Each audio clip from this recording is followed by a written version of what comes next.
വിഷ്ണുശാലിനിയുടെ latest എപ്പിസോഡിൽ ഈ അനൂപാണെങ്കിൽ വണ്ടി കൊണ്ടുവന്ന് നിർത്തുമ്പോൾ നസീറിന് ആദ്യമൊന്നും മനസ്സിലാവുന്നില്ല. അന്നേരം വണ്ടി എടുത്ത് മാറ്റടാന്ന് പറയുകയാണ്. പക്ഷേ അനൂപാണെങ്കിൽ വണ്ടി നിർത്തിയിട്ട് വണ്ടിയൊക്കെ എടുത്ത് മാറ്റാം, പക്ഷേ ഒരാളിനെ ഇറക്കാനുണ്ട് എന്ന് പറഞ്ഞിട്ട് നൂർജഹാനെ ഇറങ്ങി വാ എന്ന് വിളിക്കുകയാണ്. അന്നേരം നൂർജഹാനാണെങ്കിൽ ഇറങ്ങാനായിട്ട് തുടങ്ങുമ്പോൾ ഈ നസീർ കൈ പിടിക്കുന്നുണ്ട്.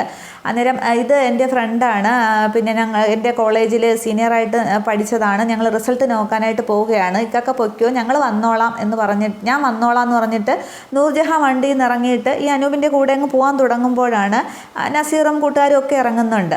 അപ്പം മതമൈത്രിയാണ് എൻ്റെ മാമയുടെ മോള് ഉദ്ദേശിക്കുന്നതല്ലേ, ഇതൊക്കെ മാമയ്ക്ക് അറിഞ്ഞാലുള്ള സ്ഥിതി എന്താണെന്ന് അറിയാമോ എന്നിങ്ങനെ ദേഷ്യത്തിൽ സംസാരിക്കുകയാണ്. അന്നേരം ഇതെൻ്റെ വ്യക്തിപരമായ കാര്യമാണ്, നസീർക്ക ഇതിൽ ഇടപെടണ്ട എന്നിങ്ങനെ പറയുമ്പോൾ പിന്നെ ഈ അനൂപിന് ദേഷ്യം വരുന്നുണ്ട്. അനൂപ് പറയുകയാണ്, അല്ല നീ എന്തിനാ ഇങ്ങനെ കാട് കയറിയൊക്കെ ചിന്തിക്കുന്നത്, നമ്മൾ കോളേജിൽ ഒരുമിച്ച് പഠിച്ചത് പരിചയക്കാരുമാണ്, ഇപ്പോൾ ഒരുമിച്ച് പോയെന്ന് കരുതി വേറൊന്നും സംഭവിക്കാൻ പോകുന്നില്ല, അതിന് അരുതാത്തതൊന്നും നീ ഇങ്ങനെ പറയണ്ട എന്നിങ്ങനെ പറയുമ്പോൾ പറഞ്ഞാൽ നീ എന്തോ ചെയ്യടാ എന്ന് പറഞ്ഞിട്ട് അങ്ങോട്ട് ഈ അനൂപിനെ നസീർ ആദ്യം അടിക്കുന്നുണ്ട്. തുടർന്ന് ആദ്യം അനൂപ് അടി കൊള്ളുന്നുണ്ട്, പക്ഷെ പിന്നീട് നസീറിനെ പിടിച്ച് തള്ളുകയാണ്, അടിയും കൊടുക്കുന്നുണ്ട്. അന്നേരം നീ തീർന്നോ, പിന്നെ ഞാൻ ഇവളെ കല്യാണം കഴിക്കാൻ നിക്കാഹ് കഴിക്കാൻ പോകുന്നതാണ്, ഇവളുടെ വാപ്പച്ചിയും എൻ്റെ മാമയും എൻ്റെ ഉമ്മച്ചിയും ചേർന്ന് നേരത്തെ തീരുമാനിച്ചുറപ്പിച്ചതാണ് എന്ന് പറഞ്ഞ് നിൻ്റെ മയ്യത്തെ ഇനി ഇവിടെ നിന്ന് കൊണ്ടുപോകാൻ സാധിക്കുകയുള്ളൂ എന്ന് പറഞ്ഞിട്ട് നസീറാണെങ്കിൽ ഈ അനൂപിനെ നന്നായിട്ട് കൂട്ടുകാരൊക്കെ ചേർന്ന് അടിക്കുന്നുണ്ട്. അവസാനം ഇങ്ങനെ വലിച്ചങ്ങോട്ട്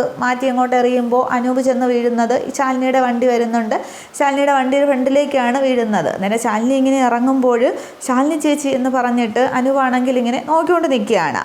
തുടർന്ന് അവർ രണ്ടുപേരും പഴയ കാര്യങ്ങളൊക്കെ ആലോചിക്കുന്നുണ്ട്. രാജേശ്വരിയും ഗോപാലകൃഷ്ണനുമായിട്ടുള്ള സംഭവങ്ങളും ഈ ശാരദാമ്മയുടെ ഹോട്ടലിൽ അനൂപ് ഭക്ഷണം കഴിക്കാൻ വരുന്നതും അങ്ങനെ കുറേ കാര്യങ്ങളൊക്കെ ഓർമ്മിച്ച ശേഷമാണെങ്കിൽ ചേച്ചി എന്ന് പറഞ്ഞിട്ട് അനൂപ് നിൽക്കുകയാണ്. അന്നേരം അനൂപ് നീ ഇവിടെ എന്ന് പറഞ്ഞിട്ട് ശാലിനി ആണെങ്കിൽ നസീറിനോട് ചെന്ന് പറയുന്നുണ്ട്, ഞാൻ ഡിസ്ട്രിക്ട് കളക്ടർ ശാലിനി വിഷ്ണു, ഇതെൻ്റെ അനിയനാണ്, പിന്നെ എന്ത് പ്രശ്നമുണ്ടെങ്കിലും അത് നമുക്ക് പിന്നീട് സംസാരിച്ച് തീർക്കാം, അല്ല ഇനി തല്ലിയാണ് തീർക്കേണ്ടതുണ്ടെങ്കിൽ ഞാൻ എൻ്റെ വഴിക്ക് നോക്കിക്കോളാം, ജില്ല ഭരിക്കുന്ന കളക്ടർക്ക് ഏതറ്റം വരെ പോകാനായിട്ട് പറ്റുമോ അതുവരെ ഞാനും പോകും, എന്തു പറയുന്നു എന്നിങ്ങനെ ശാലിനി ചോദിക്കുകയാണ്. അന്നേരമാണെങ്കിൽ ഈ നസീറിൻ്റെ കൂട്ടുകാരൻ പറയുന്നുണ്ട്, നസീറെ നമുക്കിപ്പോൾ മാറുന്നതാണ് നല്ലത് എന്നുള്ളത്. അന്നേരം ഈ നസീർ പറയുന്നുണ്ട്, മാഡം ഞാനിപ്പോൾ പോവുകയാണ്, പക്ഷേ ഇത് ഇനി തുടരാനാണ് ഭാവമെങ്കിൽ ഏതറ്റം വരെ പോകാമെന്ന് ഞാനും കാണിച്ചു തരാം എന്ന് പറഞ്ഞിട്ട് നൂറിനോടും പറയുന്നുണ്ട്, നീ വീട്ടിലേക്കല്ലേ വരുന്നത്, നിന്നെ ഞാൻ കണ്ടിട്ടേ പോവുകയുള്ളൂ, അവിടെ വെച്ച് കാണാം എന്ന് പറഞ്ഞിട്ട് നസീർ കൂട്ടുകാരോടൊപ്പം വണ്ടിയെടുത്ത് പോകുന്നുണ്ട്. തുടർന്ന് എത്ര നാളായിടാ കണ്ടിട്ട് എന്നിങ്ങനെ അനൂപിനോട് ശാലിനി ചോദിക്കുന്നുണ്ട്. അന്നേരമാണെങ്കിൽ പിന്നെ ഇതാരാ എന്നിങ്ങനെ ചോദിക്കുകയാണ് അനൂപിനോട്. അന്നേരം ഇത് നൂർജഹാൻ, ഞങ്ങൾ നൂർജഹാൻ്റെ റിസൾട്ട് അറിയാൻ പോകുന്ന വഴിയാണ്, വെറുതെ തടഞ്ഞു നിർത്തി പ്രശ്നം ഉണ്ടാക്കുകയായിരുന്നു എന്നിങ്ങനെ അനൂപ് പറയുമ്പോൾ അതാരാണ് എന്നിങ്ങനെ നൂർജഹാനോടും ചോദിക്കുന്നുണ്ട്. അന്നേരം അത് എൻ്റെ പിന്നെ ബാപ്പച്ചിയുടെ പെങ്ങളുടെ മോനാണ്, തനി ഒരു കാട്ടുപോത്താണ് എന്നിങ്ങനെ പറഞ്ഞിട്ട് മനുഷ്യപ്പറ്റി തീരെയില്ല എന്നൊക്കെ ഇങ്ങനെ പറയുന്നുണ്ട്. തുടർന്ന് എനിക്ക് ശാലിനി ചേച്ചി അറിയാം എന്നിങ്ങനെ പറയുകയാണ്. അന്ന് അനൂപ് പക്ഷേ ഈ റിലേഷനൊന്നും അറിയില്ലായിരുന്നു എന്നിങ്ങനെ പറയുകയാണ്, ചേച്ചിയുടെ കാര്യങ്ങളൊക്കെ ഞങ്ങൾ സംസാരിക്കാറുണ്ട് എന്നിങ്ങനെ പറയുന്നുണ്ട്. തുടർന്ന് വിഷ്ണുവേട്ടൻ വാടകയ്ക്ക് താമസിക്കുന്നത് ഞങ്ങളുടെ വീട്ടിലാണ് എന്നിങ്ങനെ പറയുമ്പോൾ സുബൈർഖാൻ്റെ മോളാണോ എന്നിങ്ങനെ ശാലിനി ചോദിക്കുന്നുണ്ട്. തുടർന്ന് അതേന്ന് പറയുന്നുണ്ട്. അന്നേരമേ ശാലിനിക്ക് ഇവരുടെ കാര്യത്തിൽ ഒരു ചെറിയ സംശയം തോന്നുന്നുണ്ട്, രണ്ടുപേരുടെയും സംസാരവും രീതിയൊക്കെ കണ്ടിട്ട്. തുടർന്നാണെങ്കിൽ എങ്കിൽ നിങ്ങളിപ്പോൾ റിസൾട്ട് അറിഞ്ഞിട്ട് വാ, വീട്ടിലിറങ്ങിയിട്ടേ പോകാവൂ എന്നിങ്ങനെ അനൂപിനോട് പറയുന്നുണ്ട്, പോയിട്ട് വാന്ന് പറയുകയാണ്. തുടർന്ന് ഈ അനൂപിൻ്റെ ബൈക്കിൽ കയറി നൂറ് പോകുന്നുണ്ട്. അന്നേരം ഈ പോക്ക് കുഴപ്പമാണ് എല്ലാവർക്കും എന്നിങ്ങനെ ശാലിനി ഇങ്ങനെ മനസ്സിൽ പറയുന്നുണ്ട്.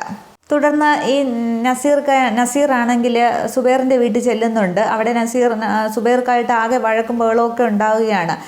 എന്താണിപ്പോൾ ഞാനും നൂറുമായിട്ടുള്ള നിക്കാഹിനത് തടസ്സം, പണ്ടേ കുഞ്ഞുനാളിലെ പറഞ്ഞ് ഉറപ്പിച്ചതല്ലേ, പിന്നെ എന്താ തടസ്സമെന്ന് ചോദിക്കുമ്പോൾ അവൾ പഠിക്കുകയല്ലേ, പഠിക്കട്ടെ എന്നിങ്ങനെ പറയുമ്പോൾ അവളുടെ പഠിത്തമൊക്കെ ഇപ്പോൾ ഞാൻ കണ്ടിട്ട് തന്നെയാണ് വന്നിരിക്കുന്നത്, അവളുടെ ഫ്രണ്ട്സായിട്ടുള്ള കറക്കം അതൊന്നും എനിക്ക് അങ്ങോട്ട് തീരെ ഇഷ്ടപ്പെടുന്നില്ല, മാമയ്ക്ക് പറഞ്ഞ് നിർത്താനായിട്ട് സാധിക്കില്ലെങ്കിൽ എന്നോട് പറ, ഞാൻ എൻ്റെ വഴി നോക്കിക്കോളാം, പിന്നെ അവൾ എല്ലാത്തിനും കാരണം ആ വാടകക്കാരാണ് എന്നിങ്ങനെ പറയുമ്പോഴാണ് ഈ വിഷ്ണു ഗേറ്റ് കിടന്ന് വരുന്നത്. സുബൈർക്കാന്ന് വിളിച്ചുകൊണ്ടാണ് വിഷ്ണു വരുന്നത്. വിഷ്ണു പറയുകയാണ്, ഈ പറയുന്നതൊന്നും പച്ച കള്ളമാണ്, അങ്ങനെ ഒരു പ്രശ്നവുമില്ല, നൂറ് എൻ്റെ അച്ഛനും അമ്മയും ആണെങ്കിൽ നൂറിനെ ഒരു മോളെ പോലെയാണ് കാണുന്നത്, എനിക്ക് എൻ്റെ സ്വന്തം പെങ്ങളെ പോലെ തന്നെയാണ്, ജാതിയുടെയും മതത്തിൻ്റെയും വ്യത്യാസമില്ലാതെ രണ്ട് കുടുംബങ്ങൾ തമ്മിലുള്ള ബന്ധമാണ് വെറുതെ ഇങ്ങനെയൊക്കെ പറഞ്ഞു കൂട്ടുന്നത് എന്നിങ്ങനെ പറയുമ്പോൾ, നീ പറഞ്ഞങ്ങനെ കാട് കയറുകയൊന്നും വേണ്ട, നിന്നെ അവിടെ നിന്ന് ഒഴിപ്പിക്കാനായിട്ട് നീ അവിടെ നിന്ന് ഒഴിഞ്ഞു തരേണ്ടി വരും, നിന്നെ ഒഴിപ്പിക്കാനായിട്ട് എനിക്ക് പല വഴികളും ഉണ്ട്, നീ നോക്കിക്കോ എന്നൊക്കെ ഇങ്ങനെ പറയുമ്പോൾ ഡാ എന്നും പറഞ്ഞിട്ട് വിഷ്ണു ഇങ്ങനെ കൈ ചൂണ്ടുന്നുണ്ട്. പക്ഷേ സുബൈർക്ക നോക്കിക്കൊണ്ട് നിൽക്കുന്നുണ്ട്. വിഷ്ണു ആണെങ്കിൽ സ്വയം അങ്ങോട്ട് നിയന്ത്രിക്കുകയാണ്. എന്നിട്ട് പറയുന്നുണ്ട്, നീ നിൻ്റെ വഴി നോക്കിക്കോ, അപ്പോൾ എന്താണെന്ന് വെച്ചാൽ ഞാനും കാട്ടിത്തരാം എന്നിങ്ങനെ വിഷ്ണുവും പറയുന്നുണ്ട്. തുടർന്ന് പിന്നെ നിൻ്റെ പണിയൊക്കെ നിൻ്റെ കയ്യിലിരിക്കത്തേ ഉള്ളൂ, നിന്നെ ഞാൻ അവിടെ നിന്ന് ഇറക്കിയിരിക്കും എന്ന് പറയുന്നുണ്ട്. അന്നേരം വിഷ്ണു പറയുകയാണ്, സുബൈർക്ക പറയാതെ ഞങ്ങൾ എന്തായാലും അവിടെ നിന്ന് ഇറങ്ങിയില്ല, കാരണം വാടക ചീട്ട് എഴുതിയിരിക്കുന്നത് ഞാനും സുബൈർക്കയും തമ്മിലാണ്, നീ നിൻ്റെ വഴി നോക്കിക്കോ എന്ന് പറയുന്നുണ്ട്. അന്നേരം കാണാം എന്നൊക്കെ പറഞ്ഞ് ആകെ ദേഷ്യപ്പെട്ട് ഈ നസീറാണെങ്കിൽ കൂട്ടുകാരെ വിളിച്ചുകൊണ്ട് ജീപ്പിൽ കയറി പോകുന്നുണ്ട്. തുടർന്ന് സുബൈർക്ക പറയുന്നുണ്ട്, ആ പോയത് എൻ്റെ പെങ്ങളുടെ മകനാണ്, നല്ല മര്യാദക്കാരൻ പയ്യൻ അല്ലേ വിഷ്ണു എന്ന് പറഞ്ഞിങ്ങനെ തോളി തട്ടുകയാണ്. ചിരിച്ച് തമാശ രൂപയാണ്. അന്നേരം പിന്നെ ഞാൻ വന്നത് പിന്നെ ലോണിൻ്റെ കാര്യം പറയാനാണ്, അത് പാസ്സായി, സുബൈർക്കായെ കണ്ടിട്ട് നന്ദി പറയാനാണ് വന്നത്, അതിപ്പോൾ ഇങ്ങനെയായി എന്ന് പറയുമ്പോൾ അത് പിന്നെ ഇത്ര പെട്ടെന്ന് പാസ്സായോ, എന്തായാലും കുഴപ്പമില്ല, സാരമെല്ലാം നടക്കട്ടെ, പിന്നെ അവൻ ഇത്രയും പറഞ്ഞ സ്ഥിതിക്ക് വിഷ്ണു ഒന്ന് സൂക്ഷിക്കുന്നത് നല്ലതാണ് എന്നിങ്ങനെ പറയുമ്പോൾ, കുഴപ്പക്കാരനാണ് എന്നിങ്ങനെ പറയുമ്പോൾ പകയുള്ളവനാണ് എന്നിങ്ങനെ സുബൈർക്ക പറയുന്നുണ്ട്. അന്നേരം വിഷ്ണു ഇങ്ങനെ ആലോചിച്ച് നിൽക്കുന്നുണ്ട്. ഇതേ സമയം അവിടെ സത്യഭാമയുടെ വീട്ടിലാണെങ്കിൽ പൊന്നി അടുക്കളയിൽ കാര്യങ്ങളൊക്കെ നോക്കുന്നുണ്ട്. സത്യഭാമ വരുന്നുണ്ട്. അന്നേരം പിള്ള ഇതുവരെ വന്നില്ലേ, സാധനങ്ങളൊക്കെ വാങ്ങിക്കണ്ടേ എന്ന് ചോദിക്കുമ്പോൾ ലിസ്റ്റൊക്കെ എടുത്ത് വെച്ചോ ചോദിക്കുന്നുണ്ട്. തുടർന്ന് പൊന്നി ഒരു ലിസ്റ്റൊക്കെ എടുക്കുന്നുണ്ട്. വേറൊരു ലിസ്റ്റ് കൂടി ഉണ്ട് എന്ന് പറഞ്ഞിട്ട് അവിടെയൊക്കെ നോക്കുകയാണ്. അന്നേരം രാഘവൻ നായർ വരുന്നുണ്ട്. അന്നേരം എന്തുവാ നോക്കുന്നതെന്ന് ചോദിക്കുമ്പോൾ ലിസ്റ്റ് എന്ന് പറയുകയാണ്. അന്നേരം ഈ വാങ്ങിക്കേണ്ട സാധനങ്ങൾ കൃത്യമായിട്ട് ഒരു സ്ഥലത്ത് തന്നെ വെക്കണം, അപ്പോൾ അവിടെ നിന്ന് എടുത്താൽ മതിയല്ലോ എന്നൊക്കെ ഇങ്ങനെ പറഞ്ഞ് രാഘവൻ നായർ അപ്പുറത്തേക്ക് പോയി അവിടത്തേക്ക് തന്നെ ഇരിക്കുന്നുണ്ട്, അടുക്കളയിൽ തന്നെ. അന്നേരത്തേക്ക് പിള്ള വരുന്നുണ്ട്. അന്നേരം പൊന്നി റെഡിയായി നിൽക്കുകയല്ലേ, നമുക്ക് വാങ്ങിക്കാൻ പോകാമെന്ന് പറയുകയാണ്. അന്നേരം പോവാം എന്ന് പറഞ്ഞിട്ട് ഇവർ പോകാൻ തുടങ്ങുമ്പോൾ സത്യഭാമ ചോദിക്കുകയാണ്, അല്ല ലിസ്റ്റ് മാത്രം മതിയോ, കാശ് വേണ്ടേന്ന് ചോദിക്കുകയാണ്. അന്നേരം വേണമെന്നും പറഞ്ഞ് ഇവർ നിൽക്കുന്നുണ്ട്. തുടർന്ന് രാഘവൻ നായരോട് ഭാമ പറയുകയാണ്, രാഘവേട്ട കാശങ്ങ് എടുത്ത് കൊടുത്തേന്ന്. അന്നേരം കാശോ, ഏത് കാശ്, എൻ്റെ ഇല്ല എന്ന് പറഞ്ഞിട്ട് രാഘവൻ നായർ പോക്കറ്റൊക്കെ തപ്പുന്നുണ്ട്.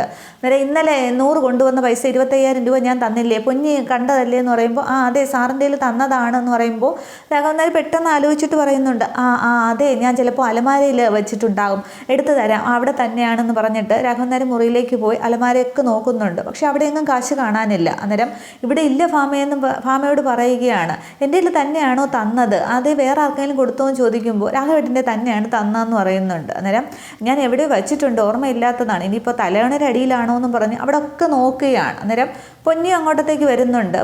പിന്നെ ഈശ്വര പൈസ കണ്ടില്ലല്ലോ, പിന്നെ നാളത്തേക്കുള്ള സാധനങ്ങൾ ഞാൻ എങ്ങനെ ഒപ്പിക്കുമെന്നും പറഞ്ഞ് ഭാമ ഇങ്ങനെ വിഷമിക്കുമ്പോൾ പൊന്നി പറയുകയാണ്, വിഷമിക്കേണ്ട സത്യാമ്മേ, പൈസ ഇവിടെ വച്ചിട്ടുണ്ടെങ്കിൽ എവിടെയെങ്കിലും കാണുമല്ലോ, നമുക്ക് നോക്കിയെടുക്കാമെന്നും പറഞ്ഞ് അവർ 3 പേരും കൂടി അവിടെ മൊത്തം നോക്കുന്നുണ്ട്, രാഘവൻ നായരും ഭാമയും പൊന്നിയും കൂടി. പക്ഷെ എങ്ങും കാശ് കിട്ടുന്നില്ല. അന്നേരം പിന്നെ ഞാൻ എവിടെ വെച്ച് എനിക്ക് ഓർമ്മ കിട്ടാത്തതാണ് എന്നിങ്ങനെ രാഘവൻ നായർ പറയുമ്പോൾ രാഘവേട്ടന് ഇങ്ങനെയൊക്കെ ഓരോന്ന് ഒപ്പിച്ച് വെച്ചാൽ മതിയല്ലോ, എല്ലാവരോടും സമാധാനം പറയേണ്ടത് ഞാനാണ്, എനിക്ക് ആ പൈസ കിട്ടി ഒക്കൂ എന്ന് പറഞ്ഞിരിക്കുമ്പോൾ അത് എനിക്ക് ഓർമ്മയില്ലാത്തതല്ലേ ഭാമ, ഇനിയിപ്പോൾ കാശ് കിട്ടിയില്ല എന്ന് വെച്ച് ഞാൻ മരിക്കാൻ ഒക്കൂ എന്നിങ്ങനെ ചോദിക്കുമ്പോൾ സത്യഭാമ പെട്ടെന്നൊരു ആലോചനയില്ലാതെ ഭാമ പെട്ടെന്ന് സംസാരിക്കുന്നുണ്ട്. രാഘവേട്ടനെ പോലെ ഇങ്ങനെ ഓർമ്മയില്ലാത്തവർ മരിക്കുന്നത് തന്നെയാണ് നല്ലത്, കുടുംബത്തിന് ഒരു ഉപയോഗവുമില്ല, ഇങ്ങനെയുള്ള ഏടാകൂടങ്ങൾ ഉണ്ടാക്കി വെക്കുകയും ചെയ്യും, ഇങ്ങനെ അങ്ങ് ഇരുന്നാൽ മതിയല്ലോ, ബാക്കിയുള്ളവരല്ലേ കഷ്ടപ്പെടേണ്ടത്, എനിക്ക് ആ കാശ് കിട്ടിയേ വെക്കും, നാളെ നേരം വെളുക്കുന്നതിന് മുമ്പ് എനിക്ക് കാശ് വേണം, ഇത് ഞാൻ മനസ്സിൽ തട്ടി പറയുന്നതാണ് എന്ന് പറഞ്ഞ് ആ ഒരു ഒറ്റ ആലോചനയില്ലാതെ ഭാമയാണെങ്കിൽ പെട്ടെന്ന് ആ പൈസ കാണാത്ത വിഷമത്തിൽ രാഘവൻ നായരുടെ അസുഖത്തെക്കുറിച്ചൊക്കെ മറന്നിട്ട് പെട്ടെന്ന് അങ്ങനെ സംസാരിക്കുമ്പോൾ രാഘവൻ നായർ ആകെ ഇങ്ങനെ വിഷമിച്ച് ഭാമയെ തന്നെ നോക്കി ഇരിക്കുകയാണ്. ഇതേ സമയം ശ്യാമയാണെങ്കിൽ ആകെ സങ്കടപ്പെട്ടതിന് ശേഷം ശാരദാമ്മയെ ഫോൺ ചെയ്യുന്നുണ്ട്. അന്നേരം ശാരദാമ്മ ഹലോ ഹലോ എന്നാക്കുമ്പോൾ ശ്യാമ ആദ്യം സംസാരിക്കുന്നില്ല. അന്നേരം മോളെ എന്താ വിളിച്ചത്, നീ എന്താ ഒന്നും മിണ്ടാത്തേന്ന് ചോദിക്കുമ്പോൾ ഞാൻ ഇവിടുത്തെ സങ്കടങ്ങളൊക്കെ ആലോചിച്ച് അമ്മയെ വിളിച്ചതാണ്, പക്ഷേ എന്നിട്ട് അമ്മയോട് പറയുന്നത് എന്തിനാ, അമ്മ കുറേ സങ്കടപ്പെടും, അല്ലാതെ എന്താ എന്നിങ്ങനെ ചോദിക്കുമ്പോൾ ഇപ്പോൾ എന്താ മോളെ സംഭവിച്ചതെന്ന് ചോദിക്കുന്നുണ്ട്. അന്നേരം രോഹിത് ഇവിടെ ഒന്നിനും സമ്മതിക്കുന്നില്ല, എല്ലാത്തിനും നിയന്ത്രണമാണ്, പപ്പി മോളെ ഒന്ന് ഡാൻസ് കളിക്കാൻ പോലും പ്രാക്ടീസ് ചെയ്യാൻ പോലും സമ്മതിക്കില്ല എന്ന് പറയുമ്പോൾ അയ്യോ അതെങ്ങനെ ശരിയാവും മോളെ, എല്ലാവരും സ്കൂളിൽ കോമ്പറ്റീഷന് കളിക്കുമ്പോഴും അവൾ മാത്രം കളിക്കാതിരുന്നാലോ, ഇവിടെ സത്യം പ്രാക്ടീസ് ചെയ്യുന്നുണ്ടെന്ന് പറയുമ്പോൾ ഒന്നിനും സമ്മതിക്കുന്നില്ല, നമ്മളെ കാണുന്നതേ ഇഷ്ടമല്ല, എന്നോട് ദേഷ്യം പോട്ടെ, ഇത്തിരി ഇല്ലാത്ത കുഞ്ഞിനോട് എന്തിനാ ഇങ്ങനെ ദേഷ്യമെന്നും പറഞ്ഞ് ഒരുപാട് സങ്കടപ്പെടുന്നുണ്ട്. അന്നേരം മോളെ ഇങ്ങനെയുള്ളവരുടെ മനസ്സിൽ പകയായിരിക്കും എപ്പോഴും, എന്തായാലും മോളെ സൂക്ഷിക്കണമെന്ന് പറയുമ്പോൾ എന്തിനാ അമ്മയെ സൂക്ഷിക്കണത്, ഈ ജീവിതം തന്നെ മടുത്തു, ഇതൊക്കെ ഇട്ടെറിഞ്ഞിട്ട് എങ്ങോട്ടെങ്കിലും ഓടിപ്പോയാലോ എന്ന് പറയാൻ ചിന്തിക്കുകയാണ്. പക്ഷേ പപ്പിമോളുടെ കാര്യം ആലോചിക്കുമ്പോൾ എന്നും പറഞ്ഞ് ശ്യാമ ഒരുപാട് സങ്കടപ്പെടും. ബോധ്യപ്പെടുന്നുണ്ട്. അന്നേരം മോളെ എല്ലാം ശരിയാവും, മോളുടെ സങ്കടമാണെങ്കിൽ ഈശ്വരന്മാർ എന്തായാലും കാണാതിരിക്കില്ല. മോളൊരു കാര്യം ചെയ്യും, കുടുംബക്ഷേത്രത്തിൽ ഒരു വഴിപാട് നേര്, പറ്റുമെങ്കിൽ രോഹിത്തിനെയും കൂട്ടി പോകാമെന്ന് എന്ന് ചിലപ്പോൾ 1-2 അമ്പലത്തിൽ പോയി വഴിപാടൊക്കെ കഴിക്കുമ്പോൾ ഇതൊക്കെ ഒന്ന് ശരിയാവും, സമയദോഷത്തിൻ്റെ ആവും എന്നിങ്ങനെ ശാരദാമ്മ ആശ്വസിപ്പിക്കുമ്പോൾ ഞാനും ആ ഒരു പ്രതീക്ഷയിലാണ്. എന്തായാലും ഞാൻ കുടുംബക്ഷേത്രം വരെ ഒന്ന് പോകാൻ രോഹിത്തിനെയും വിളിക്കാം, വരുമെങ്കിൽ കൊണ്ടുപോകാം, ഇല്ലാന്നുണ്ടെങ്കിൽ ഒറ്റയ്ക്ക് പോകാമെന്ന് പറഞ്ഞ് ഇങ്ങനെ സംസാരിച്ചുകൊണ്ട് നിൽക്കുമ്പോൾ അവിടേക്ക് രാഘവൻ നായർ വരുന്നുണ്ട്. ഗേറ്റ് ഇങ്ങനെ തള്ളി തുറന്നുകൊണ്ട് ഫാമയെന്ന് വിളിച്ചുകൊണ്ടാണ് രാഘവൻ നായർ വരുന്നുണ്ട്. അന്നേരം അയ്യോ അച്ഛൻ എന്നിങ്ങനെ ശ്യാമ പറയുമ്പോൾ അച്ഛനോ എന്നിങ്ങനെ ശാരദാമ്മ അപ്പുറത്തും ചോദിക്കുന്നുണ്ട്. അന്നേരം ഇവിടെ വിഷ്ണുവേട്ടൻ്റെ അച്ഛൻ വന്നിട്ടുണ്ടമ്മേ, ഞാൻ പിന്നീട് വിളിക്കാമെന്ന് പറഞ്ഞ് ശ്യാമ ഫോൺ വെക്കുകയാണ്. അന്നേരമാണെങ്കിൽ പിന്നെ രാഘവേട്ടൻ എന്താ അവിടെ എന്നിങ്ങനെ ചിന്തിച്ച് ശാരദാമ്മ നിൽക്കുന്നുണ്ട്. അന്നേരം രാഘവൻ നായർ ഒന്നും അറിയാത്ത പോലെ അകത്തേക്ക് കയറി വന്നിട്ട് ഫാമയെന്ന് വിളിച്ചുകൊണ്ട് വരികയാണ്. അന്നേരം ഈ മുറ്റത്തെന്താ ഇത്രയും ചവറ്, ഇതെന്താ ഇങ്ങനെ കൂട്ടിയിട്ട് ഇരിക്കുന്നത്, ഇതൊന്നും ഇങ്ങനെ ഇട്ടിരിക്കില്ല ഞാൻ പറഞ്ഞിട്ടുള്ളതല്ലേ എന്നും പറഞ്ഞ് അതൊക്കെ ഇങ്ങനെ സ്റ്റിക്ക് വെച്ച് കൂട്ടുന്നുണ്ട്. അന്നേരം അച്ഛ എന്നും പറഞ്ഞ് ശ്യാമ ഓടി ചെല്ലുകയാണ്. അന്നേരം എന്തു അടി ഇത്, എത്ര പെണ്ണുങ്ങളുള്ള വീടായത്, പിന്നെ ഇതൊക്കെ എൻ്റെ കയ്യിൽ തന്നെ എത്തണോ, നിൻ്റെ അമ്മ എന്തേടി എന്നിങ്ങനെ ചോദിക്കുമ്പോൾ ശ്യാമ ഇങ്ങനെ അന്തം വിട്ട് നിൽക്കുകയാണ്. ചോദിച്ചു കേട്ടില്ലേ ഫാമ എവിടെയെന്ന് ചോദിച്ചുകൊണ്ട് വീണ്ടും അകത്തേക്ക് നോക്കി വിളിക്കുകയാണ്. അന്നേരം അച്ഛൻ എന്തൊക്കെയാണ് പറയുന്നത് എന്ന് പറഞ്ഞിട്ട് ശ്യാമ അന്തം വിട്ട് നിൽക്കുന്നുണ്ട്. അന്നേരവും രാഘവൻ നായർ ഫാമയെ അകത്ത് നോക്കി വിളിച്ചുകൊണ്ടിരിക്കുകയാണ്. ഒരു ജോലി പറഞ്ഞാൽ ചെയ്യില്ല എന്നും പറഞ്ഞ് പരസ്പര വിരുദ്ധമായിട്ട് സംസാരിക്കുകയൊക്കെ ചെയ്യുന്നുണ്ട്. ഇത്രയുമാകുമ്പോൾ എപ്പിസോഡ് അവസാനിക്കുന്നുണ്ട്. അപ്പോൾ ഇനി അവിടേക്ക് ശ്യാമ വിളിച്ച് പറയും, ശാലിനിയെ വിളിച്ച് പറയും അച്ഛൻ ഇവിടെ ഉണ്ട് എന്നുള്ളതും. ശാലിനിയാണ് വിഷ്ണുവിനെ വിളിച്ച് പറയുന്നതും. പിന്നീടാണ് ഉപേന്ദ്രൻ വന്ന് ആ പ്രശ്നങ്ങളൊക്കെ ഉണ്ടാകുന്നത്. അതായത് രോഹിത്തിൻ്റേത് എന്താണ് എന്നുള്ളത് നമുക്ക് പിന്നെ അഭിനയമാണോ എന്താണെന്നുള്ളത് നമുക്ക് എപ്പിസോഡ് വരുമ്പോൾ നോക്കാം. Okay, thank you.